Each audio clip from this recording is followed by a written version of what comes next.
Hello दोस्तों, नमस्कार दोस्तों, कैसे हैं दोस्तों? आई होप कि आप सब बहुत ही अच्छे होंगे दोस्तों। आइए बात करते हैं बिग बॉस 18 की कल रात के एपिसोड की। हालाँकि कल रात के एपिसोड के बारे में बात करने के लिए बहुत ज़्यादा मटीरियल तो है नहीं, क्योंकि कोने-कोने में क्राई बेबीज़ और कान के कच्चे लोग जो हैं वो कैसे क्राई बेबी पंती दिखा रहे थे। ये आपने सबने देखा है। वो रजत दलाल जिसे कि एलिस, ईशा, अविनाश और विवेन ने पलटू दलाल का नाम दिया था, पलटू भैया का नाम दिया था। लेकिन कैसे कल रात के एपिसोड का जो प्रोमो हमने देखा था पहले, जिसमें कि रजत और दिग्विजय की फाइट हो रही थी, जिसमें कि रजत दलाल कह रहा था, भाई इतनी बार तो मैं पलटा भी नहीं हूँ, आपने पलटू दलाल का नाम दे दिया। भाई ये नामकरण आपका जो है अविनाश, ईशा, एलिस इस ग्रुप ने करा था। लेकिन अब रजत दलाल जो है वो उस ग्रुप का इतना वफादार टॉमी बन चुका है कि भाई पूछिए मत।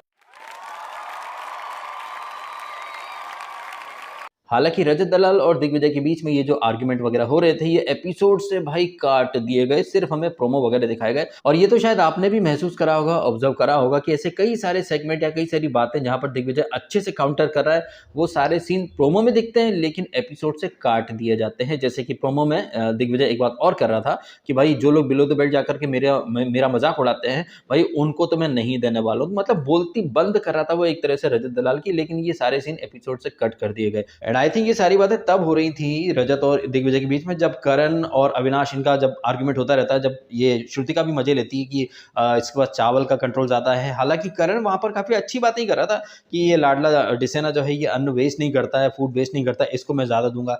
रजत अपने हिस्से का भी दूसरों को दे देता है, उसको मैं ज्यादा दूंगा। बताइए, करण कह रहा है कि रजत को, विवेन को ज्यादा फूड मिलना चाहिए, लेकिन यही विवेन और रजत जो है वो करण के खिलाफ मोर्चा खोल करके बैठे हैं। और रजत तो खास तौर पर, इसके बारे में हम बात करेंगे आगे चल करके जब ये गुड नाइट वाली टास्क में ये बिलो द बेल्ट वाली टिप्पणी करता है। बट यहाँ पर ये करण और अविनाश और ये जो आर्गुमेंट होता है, वहीं पर दिग्विजय भी मोर्चा खोलता है। बट ये सीन प्रोमो में दिखा है लेकिन एपिसोड से काट दिए गए भैया। अब चूंकि हमने अभी अभी बात करी उस प्रोमो की जो कि एक दिन पहले हमें दिखाया गया था, अब थोड़ी सी बात करते हैं आज रात के एपिसोड की प्रोमो की, जिसमें कि सलमान खान आकर के कह रहे हैं कि करण और शिल्पा आप दोनों जो है बड़ी महान बनने की मतलब एक कंपटीशन लेकर के चल रहे हो। आप लोगों की तो आरती उतारनी चाहिए। आप दोनों तो एक रेस में भाग रहे हो कि भाई कौन ज्यादा महान, कौन ज्यादा महान। तो क्या सलमान खान वाकई में सब कुछ देख करके आते हैं? क्योंकि जिस तरह से सलमान खान कह रहे हैं कि भाई आप एक दूसरे से ज्यादा महान दिखना चाहते हो, तो इस वीक की जो नॉमिनेशन टास्क थी भाई वो क्या थी फिर? है क्या वो सारी चीजें महानता की श्रेणी में आती हैं या नहीं आती? जिस तरह से श्रुतिका चुम को बचाने के लिए बड़ी महान बन रही थी, जिस तरह से ईशा ईविल सिंह को बचाने के लिए अविनाश महान बन रहा था, तो यहाँ पर आपको अच्छे से समझ जाना चाहिए कि कैसे ये मेकर, सलमान खान, ये सब लोग मिलकर के ऑडियंस की फिरकी लेते हैं, नॉमिनेशन टास्क रखते हैं जहां पर रिश्ते की पीपड़ी बजाते हैं। और उस रिश्ते में क्या कि कौन ज्यादा महानता से रिश्ता निभा रहा है, कौन सेक्रीफाइस देता है, तब वहां पर तो कोई नहीं बोलता कि आओ अविनाश तुम्हारी आरती उतारते हैं, आओ श्रुतिका तुम्हारी आरती उतारते हैं, क्योंकि तुमने खुद को मतलब ज्यादा महान दिखा दिया, तुमने खुद को नॉमिनेशन में डाल दिया।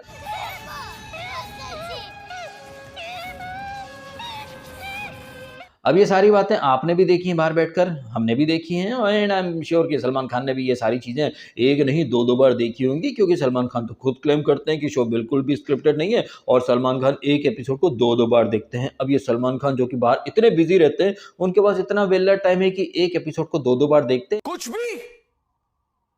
भी एक एपिसोड को दो दो बार देखते हैं, लेकिन उसके बावजूद सारी चीज़ों पर वो डिस्कस नहीं करते।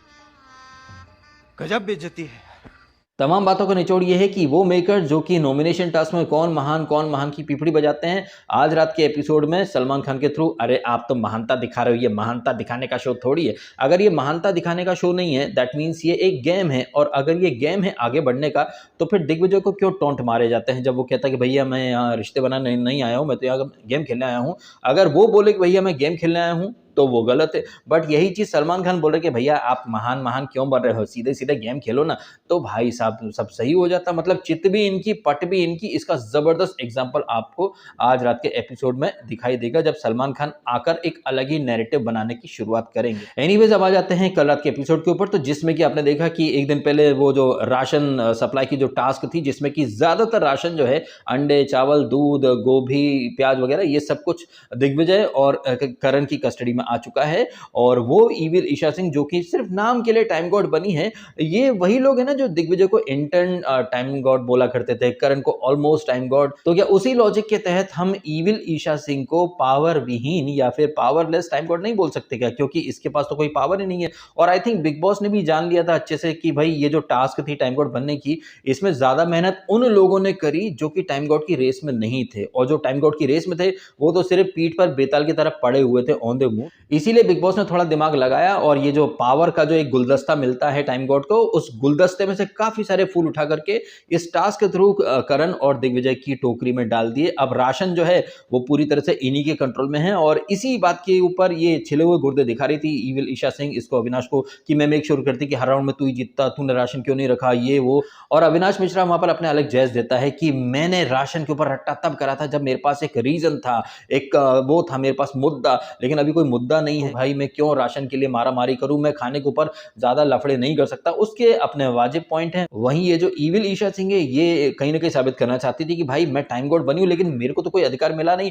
कोई राशन का कंट्रोल भी मेरे पास नहीं है। अगर अविनाश तू टास्क में थोड़ा सा मेरा साथ देता और अच्छे तरीके से करता तो क्या पता राशन का कंट्रोल अपने पास होता। तो गुर्दे छिल गए हैं इसके इविल ईशा के, ये जानकर, ये देखकर कि भाई राशन का कंट्रोल उधर जा चुका है। इसी बात के ऊपर अविनाश और ईशा का आर्गुमेंट वगैरह होता रहता। फिर वो दिग्विजय को नप्ती बोल करके, हम नप्ती जैसे थोड़ी हैं, वो ऐसे हैं, वो घटिया। और आप एक विडंबना देखिए कि जब जब ये लोग दूसरे ग्रुप को नीचा दिखाने की कोशिश करते हैं, चीजें बैकफायर होकर इन्हीं के ऊपर आ जाती हैं। और इसका तो बेस्ट एग्जांपल आपने एक वीक पहले ही देख लिया ना, जब एलिस का एलिमिनेशन हो जाता है। एलिमिनेशन होने के बाद मुख्य द्वार से वो निकल जाती है एलिस, तो मुख्य द्वार की पीपड़ी ये लोग बजाया करते थे, लेकिन जब करण ने मुख्य द्वार बोला तो इनके गुर्दे छिल गए। अब जरा चलते हैं एक वीक और पीछे। तो आपने तो देखा ही था कि बिग बॉस ने अनाउंस कर दिया था कि इस वीक कोई भी एलिमिनेशन नहीं होगा, जब करण, दिग्विजय, ये सारे के सारे लोग जो है वो नॉमिनेटेड थे। और बिग बॉस ने अनाउंस करा कि कोई एलिमिनेशन नहीं होगा तो इनके गुर्दे छिल गए थे, चेहरे फक पड़ गए थे सबके। कहने का मतलब ये है कि जब जब ये लोग दूसरों के लिए गड्ढा खोदते हैं, दूसरों के लिए बिलो द बेल्ट जाते हैं, चीजें इन्हीं पर बैकफायर कर जाती हैं।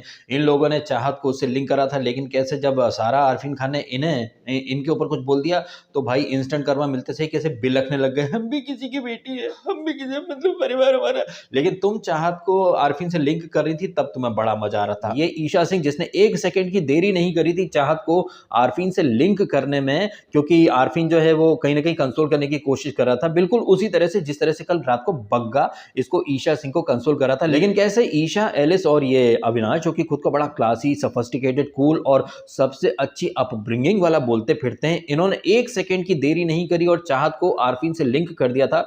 वो जो क्लिप है वो अभी भी इंस्टाग्राम पर पड़ा हुआ है, आप खुद सुन लीजिएगा कि किस टोन और किस नियत से ईशा ने चाहत को आरफीन से लिंक करा था। और इन्हीं को कहीं ना कहीं एक आईना दिखाने के लिए मैंने कम्युनिटी पोस्ट में डाला, ब्रेकिंग न्यूज, अब अविनाश के बाद बग्गा से भी रोमांटिकली इन्वॉल्व हो गई है ईशा सिंह। अब ये इविल ईशा सिंह जो है वो किसी को किसी से भी लिंक कर सकती है, बट अगर हम इसे किसी से लिंक करेंगे तो इसके कुछ दो चार कुकुरमुत्ते जैसे फैंस हैं, वो आकर के shame on you insensitive, shame on you, और इनके साथ वो गर्दुल्ला बग्गा।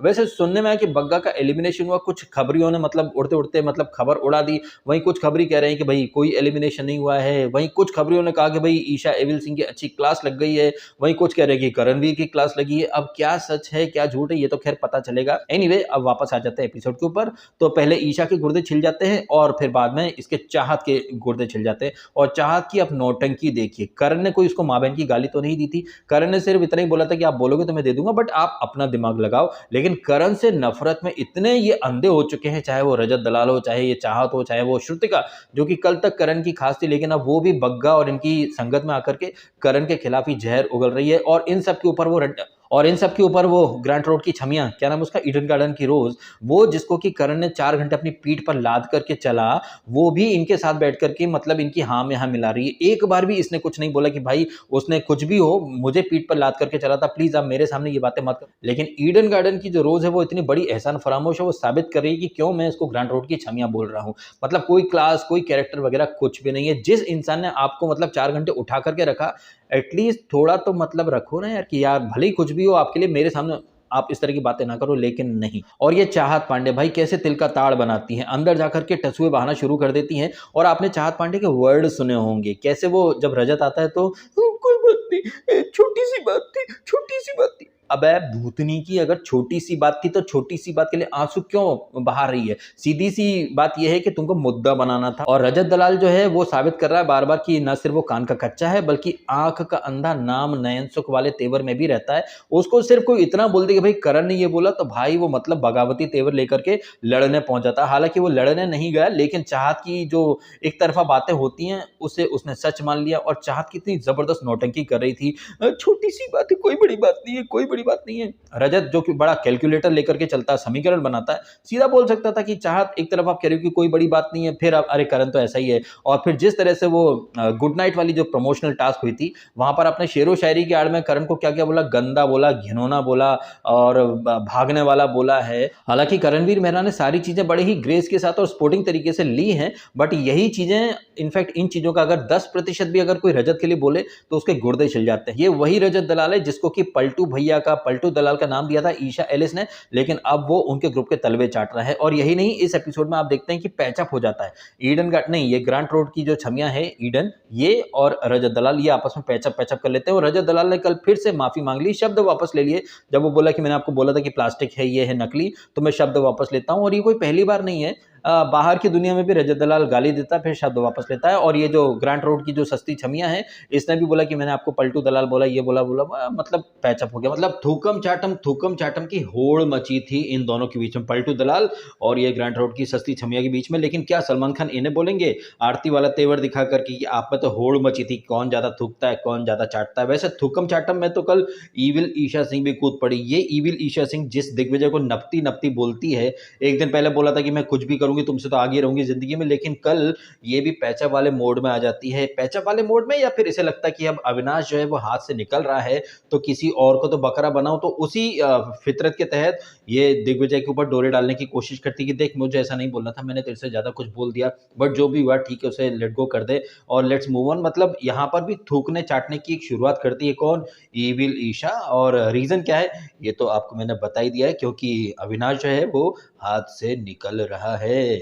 और हाँ, हम क्या देखते हैं भाई साहब, वो बिग बॉस जो कि दिग्विजय को मतलब पानी पी पी करके टोका करता था। दिग्विजय ने कुछ बोला नहीं कि बिग बॉस ने टोका नहीं, लेकिन ये टाइम गॉडेस जो बनी है ईविल ईशा सिंह, ये और अविनाश मिश्रा अपना रूठना मनाना और ये जो रोना धोना जो हुआ था उसके बाद तकरीबन 10 मिनट तक खुसर फुसर करते हैं, वो भी इंग्लिश में, ठीक है। और ये बिग बॉस जो कि इसको दिग्विजय को तुरंत टोक दिया करता था, लेकिन यहाँ पर खुसर फुसर खुसफुस हो रही है, वो भी अंग्रेजी में हो रही है। लेकिन बिग बॉस की माँ की ये जो नीली सी आंख है, पता नहीं कहाँ देख रही थी कि उसे ये खुसर फुसर, रूल उल्लंघन, ये सब दिखाई नहीं दिया। ये रोना धोना वॉशरूम एरिया में होता है, पहले होता है, फिर वो नपती बोल करके हम वैसे नहीं है, हम ऐसे नहीं है। हालांकि इस बारे में ऑलरेडी मैंने बोल दिया, जब जब ये सामने वाले को नीचा दिखाते हैं खुद वो चीजें बैकफायर होकर इन्हीं के ऊपर आ जाती है। खैर इन सारी बातों के अलावा कल रात के एपिसोड में हुआ है एक इविक्शन आदित्य मिस्त्री का, जो कि मतलब प्रिडिक्टेबल था क्योंकि उसके कोई खास रिलेशन वगैरह बने हैं नहीं।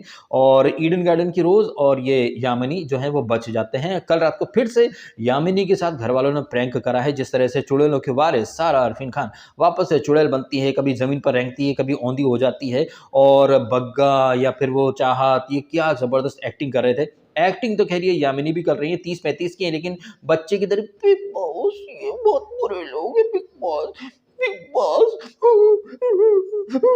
पंकज यार, भैया इतनी मतलब मुझे लग रहा है कि शहनाज गिल को कॉपी करने की कोशिश कर रही हैं, ये जो एड़ा बन के पेड़ा खाने की कोशिश करती हैं ये यानी मल्होत्रा। और सबसे बड़े जोक की बात यह है मित्रों कि ये जो चुड़ैलपंथी चल रही थी इसका डायरेक्शन वगैरह किसने करा था, so called the no nonsense guy, यानी कि द लाडला of the makers mister vampire डिसेना, जो कि अपने एक सीरियल में भी भूत चुड़ैलपंथी करके आए हैं। तो कहीं ना कहीं उन्हें लगता है कि भाई वो रियल लाइफ में भी लोगों को डरा सकते हैं, इसलिए वो सारा को आइडिया देते हैं और पूरा ये जो चुड़ैलपंथी है इसका वो डायरेक्शन करते हैं। सारे जो जितने भी बाकी लोग थे, रजत वगैरह या बग्गा वगैरह, वो एक्ट करते हैं। बग्गा जो है वो पॉलिटिक्स छोड़ करके एक्टिंग का मतलब भर भर के ऑडिशन वगैरह देने की कोशिश कर रहा था। तो ये जो मिस्टर लाडला डिसेना, वेम्पायर डिसेना है, भाई साहब आप इसकी दोगलापंथी देखिए। इसका जब मन करेगा तो लोगों को डराने के लिए भूत बाधा चुड़ैलपंथी ये सब करेगा, बट कोई दूसरा अगर इसके साथ मजाक कर ले तो भाई ये सखत लौंडा बन जाते हैं। और ये नहीं चलेगा, वो नहीं चलेगा, बकवासपंथी, बदतमीज, ऐसे कैसे, मेरी बोतल को तूने कैसे छू लिया, मुझे कैसे छू लिया, बालों में हाथ कैसे लगा दिया। मतलब ऐसा कि इनके साथ कोई मजाक कर दे तो भाई ये रूठ जाते हैं, एकदम गुस्सा हो जाते हैं। बट जब इनका मन करेगा भाई साहब तो ये 17 तरह के मजाक करेंगे। इवन लोगों को ये तक बोलेंगे कि मैं मुख्य द्वार तक छोड़ के आऊंगा, बट वही चीज कोई और बोल देता तो इन सबके गुर्दे छिल जाते हैं। तो आप देख लीजिए कैसे दोगला है ये विवेन डिसेना। इसका मन करेगा तो लोगों की नींद खराब करेगा, भूत चुड़ैल के मतलब प्रैंकपंती करेगा, बट किसी और ने अगर कुछ बोल दिया तो भाई इसके गुर्दे छिल जाते हैं। एनीवेज इन सारी बातों के अलावा हमें एक चीज और देखने को मिलती है, वो है श्रुतिका अपने छिले हुए गुर्दे दिखाती। कल तक ये करण के साथ थी, लेकिन अब ये बग्गा और ईशा इनकी संगति में आकर के करण के खिलाफ इसने भी जहर उगलना शुरू कर दिया है। और जिस तरह से ये बग्गा बोलता कि मुझे ऐसा लग रहा है कि चुम जो है वो इसकी करण की संगत में इन्फ्लुएंस हो चुकी है, वो करण के हिसाब से सब कुछ देखती करती है। तो ये तुम्हारे बगल में जो बैठी है श्रुतिका, ये तुम्हारे हिसाब से नहीं चल रही क्या? इनफैक्ट चुम ने तो श्रुतिका के बारे में कुछ गलत बोला ही नहीं। चुम क्या बोलती है, हमको ऐसा लगता है कि हम रॉन्ग हो सकता है, हमारी तरफ से भी कुछ गलती हो सकता है, हम ऐसा सोचता है। अब यहीं पर आप समझ सकते हैं कि ये बग्गा जो बड़ा पॉलिटिकल लीडर बना फिरता है वो कितना गलत है। मतलब बग्गा को देखकर, उसकी बातों को सुनकर ही वो सुपर 30 का एक सीन याद आ जाता है कि इतना गलत कोई कैसे हो सकता है। और ये गलत इसलिए जा रहा है बग्गा, बिकॉज ये नफरत में अंधे हो चुके हैं। बग्गा झाटू कहीं का बग्गा जिस तरह से नेशनल टीवी पर खुद को जोकर साबित कर रहा है, मतलब हरिनगर और दिल्ली के लोग ना इसे बग्गा झाटू बोलना शुरू कर देंगे। इतना अंधा हो चुका है ये नफरत में कि इसे सही और गलत का मतलब ये भेद ही नहीं कर पा रहा है। आप देख रहे हैं कि चुम जो है वो किसी और के नहीं, वो अपनी गलतियां हाईलाइट करी कि हम गलत हो सकता है। वहीं श्रुतिका जो है वो जहर उगल रही है। तो आप देख सकते हैं इनकी जो पर्सनैलिटी बिग बॉस कितने जबरदस्त तरीके से निकाल करके ला रहा है। बात तो सही है। खैर इन सारी बातों के अलावा और एपिसोड में बात करने के लिए क्या था, कुछ और तो मेजर पॉइंट्स, मेजर हैपनिंग मेरे को याद आ नहीं रही है। वो चुम की अच्छी मिमिक्री करी थी लाडला ने, वो बोलता भी है ना कि उस अंदाज में कि हम कुछ डेजर्ट बनाएगा, हम वनीला डालेगा, क्या तुम खाएगा। इसमें तो कहीं कोई डाउट नहीं कि जब ये विवेन डिसेना फनी मोड में आता तो काफी बढ़िया तरीके से एंटरटेन करता है। बट फनी से ज्यादा वो मतलब रूड और मतलब खुद का बड़ा सुपीरियोरिटी कॉम्प्लेक्स में ओढ़ करके चलता है। वैसे कल आपने एक फनी सीन भी देखा होगा, अविनाश जो है वो अपने छिले हुए गुर्दे दिखाता तो ये लाडला मतलब लाडला अपनी नींद में चला जाता है और अविनाश का कहीं ना कहीं नेशनल टीवी पर एक बार फिर से मजाक बन जाता है। खैर आप बताइएगा आपके ओपिनियंस, आपके कमेंट। जिस तरह से बिग बॉस ने मेक श्योर करा कि ईशा इविल सिंह को कम से कम पावर मिले, उसे सिर्फ एक ही पावर मिलेगा, किसी को नॉमिनेशन में लाने का या किसी को बचाने का, उसके अलावा उसे कोई ज्यादा पावर मिल नहीं रहे हैं और इसी बात से उसके गुर्दे छिले पड़े हैं। वहीं करण और दिग्विजय को जबरदस्त राशन मिल चुका है। करण तो कल 3 अंडे भी खाता है। और जिस तरह से चाहत पांडे, मतलब छोटी सी बात है, छोटी सी बात है, बट छोटी सी बात है तो भाई इतना रोना धोना करने की क्या जरूरत है। और जिस तरह से रजत दलाल बार बार बिलो द बेल्ट जाता है, बार बार पर्सनल जाता है, और किस वजह से, सिर्फ वो करण से नफरत में अंधा हो चुका है। इस वजह से उसे टैग दिया था पलटू दलाल का, ईशा, एलिस इन्होंने, लेकिन वो दिग्विजय से बोलता है कि पलटू क्यों बोल रहे हो। और ये जो ग्रांट रोड की जो छपरी है तवायफ ईडन गार्डन, भाई ये तो गर्दुल्ली है, साबित कर रही है कि ऐसे लोग बिल्कुल भी मतलब भरोसे के लायक नहीं होते। कतई एहसान फरामोश क्रीचर है, बट फिर भी करण उसको कहीं ना कहीं सेव कर ही लेता है एलिमिनेशन के राउंड में। और जिस तरह से ये सारा अरफीन खान कल फिर से चुड़ैलपंती कर रही थी, बग्गा, चाहत, विवेन सब एक्टिंग कर रहे थे। कौन चुड़ैल हमको तो दिख नहीं रही है। ये यामिनी भी वहां एक्टिंग कर रही थी क्या? आपको भी ऐसा लगा? कि मुझे तो लग रहा है कि यामिनी मल्होत्रा कोई इतनी मतलब क्यूट, इतनी कोई छोटी नहीं है कि मतलब वो ट्रैप में फंस जाए। वो भी भर भर के नौटंकी करती है। जिस तरह से वो खुद को लॉयर बोलती हैं, वकील, घंटा वकील बे, मतलब तुम्हारा चूतिया कट रहा है नेशनल टीवी पर और तुम कटाए जा रही हो। उसके बाद वो फुद्दू फटरीना की तरह ये सब बहुत घटिया लोग करके। तो इन सारी बातों के बारे में जो भी आपकी टिप्पणी, कमेंट कीजिएगा। और फिलहाल अपना समय निकाला, वीडियो देखा, आपका बहुत बहुत धन्यवाद। Thank you so much.